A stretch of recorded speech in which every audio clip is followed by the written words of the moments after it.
Hey everyone! Today we will print our exclusive keycaps with single-color 3D resin. Let's start by importing the model for slicing.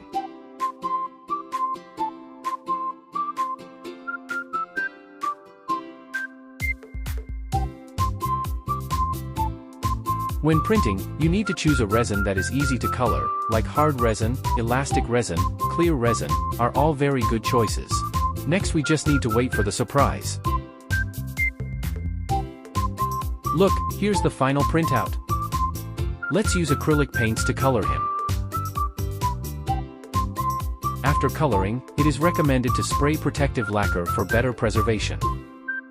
Dang freshly baked personalized keycaps. After watching this creative video, isn't your heart already jumping for joy? Join me to create your own keyboard.